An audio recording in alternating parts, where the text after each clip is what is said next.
I got my son to the highest point of the house that I could. But once the house detached, we ran into power lines and we ran into trees, which knocked us off into the water. That's when I went under and I lost sight of my mom and my son. I could hear them screaming. My dad was trying to fight for his life on water. He is, 73 years old, as my mother was. This video shows the aftermath of the hurricane. It shows the reality of so many families who lost their lives and family members in this critical situation in Florida. My heart goes out to every one of you, and I really pray that God gives you the strength to get past this. My prayer goes to America. My son was 7, he didn't know how to swim, so my dad had to grabbed onto a branch or something and was holding on. But the last thing that I heard from my son was he was screaming for Jesus, and he was saying, "Jesus, please save me." That's the last words I heard out of my son's mouth. And that was when we separated. We all got knocked into the water into different ways. I didn't see them again, and I continued to float down, up and down through the water until I got trapped in a tree. I continued to look for them, but I heard nothing. I saw my mom screaming for my son at one point, and again, the last I heard from them was screams and screaming for Jesus. My house washed away. I had a cat, I had 2 geckos. I lost it all. We lost everything, family, friends, homes, our jobs, everything, our animals. We have nothing. We got family members floating down a river. Jackie and Alex say they're struggling to find help and that resources are strained. FEMA's here. You know what FEMA just told us? We can't get you a phone. I have no ID. I have no way to pay for food. He has no way to get gas. We're stuck. So we have to sleep in a car that's leaking with the same clothes we've had on since the... For now, these strangers have each other until they can find more help and reach family. Yeah, she hopped in and she said, "Thank God for country people." This little boy was nice enough to pick me up. Reporting in Asheville, North Carolina, for AccuWeather, I'm Bill Waddell.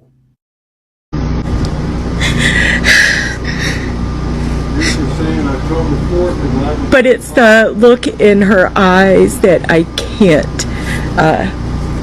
forget. Last night, somebody was at the river and just looking at the destruction and cars upside down, and saw Halloween costumes floating down a river,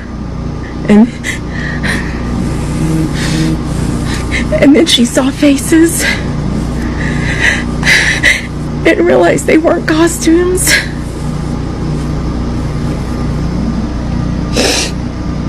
She said, "I've seen bodies and I'm not okay with that."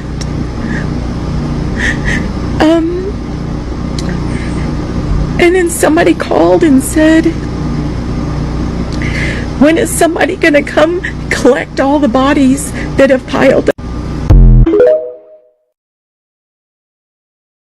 These are stunning images that we are watching, and it is hard to really do anything at this moment that is more important than this. Look at what our fellow Americans are going through and dealing with today. This image is from Rutherford County, North Carolina. It just is an entire section of neighborhood completely ripped apart. The official who shot this video says that the area is post-apocalyptic and that they, quote, don't even know how to fathom what recovery looks like here.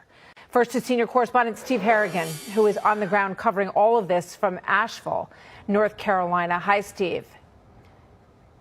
Martha, the first signs of help are on the way. Tens of thousands of pounds of relief being flown in on cargo planes. Food, water, internet, uplinks, all the basic things that people need. But for many, they're pretty much still on their own right now. One thing in short supply is gasoline. If a gas station is open, there's often hours-long lines. Our team spoke to a couple of men who were trying to fill their tank. Their car actually ran out of gas in the line. Here's what they had to say. I saw this gentleman pushing his car by himself. So we're all here to help each other right now. We're seeing a lot of that, people helping each other in these hard times. Right now, conditions here dire. No running water, no electricity. And when exactly it's going to come back could depend, officials say, on just where you live. They said something that most areas would get power by Friday, the end of this week, except for inaccessible areas. We're in inaccessible areas because all the bridges are out, the power lines decimated. Showing a lot of patience with no electricity, no running water, and it may take several weeks for running water to be established in this entire area. So apparently, the aftermath of this event is going to leave a lot more trauma than I ever thought. Just looking at all these videos, people losing their lives, people losing their pets, people losing their properties, cars, you just name it. It's just so much at the same time. In 3 days, a lot has happened like a dream. I don't know what to say, but to say a big prayer to every one of you. Guys, just leave your prayers in the comment section, and I pray that God will touch the hearts of those who are going through this pain. Well, my house is currently flooding, and my neighbor's house is... What is that? I saw a big old fat log come out. My car, gone. Could have been up there, but I decided to be hard-headed. And now that poor car is holding on by a thread. I called the emergency. They said they're going to be on their way, but I don't know how many people are probably already calling them. I probably should have left. I should have listened to everybody. But did I? No, because I'm hard-headed. Good morning, friends. I just woke up, but let's go see the aftermath of a hurricane throughout my neighborhood. My house is in Key Largo, Florida, and that is not where the hurricane hit. We just kind of got the outer bands of the hurricane, and we got flooding, and it's called king tide. So the ocean and the bay came up really high. Like, the water is never up this high. My whole neighborhood flooded, except for where I live. I live down this street, and my house sits up higher than all of the other houses, so we don't get any flooding. Pretty deep down there. That is like a little saltwater lake, so that can come up to into here. So this is all salt water. And we have crocodiles. We haven't had a bad hurricane in our town for a couple years. The last one we had was Hurricane Irma, and it was so bad. And my parents are like the classic Florida parents that don't panic about hurricanes. But that one was so bad that they called the builder of our house and said, listen, is our house gonna be okay? And the builder of our house said, the whole island might be gone, but your house is still going to be standing. So we feel very safe in our house, luckily. I know that's not the case for everyone. It's actually crazy how my yard is completely fine, and then, 10 houses down, the flooding is in their house. My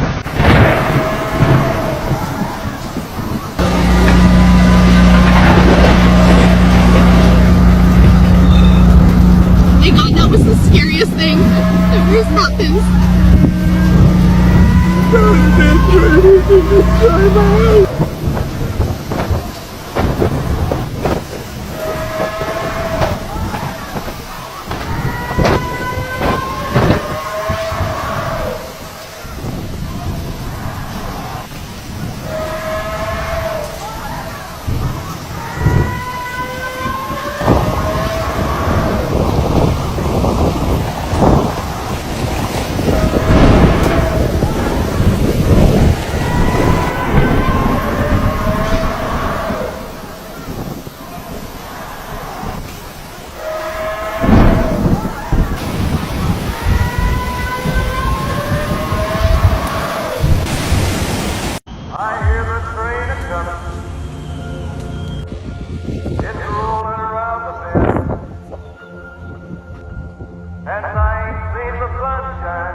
out to all those who have lost their lives, their family members, and properties.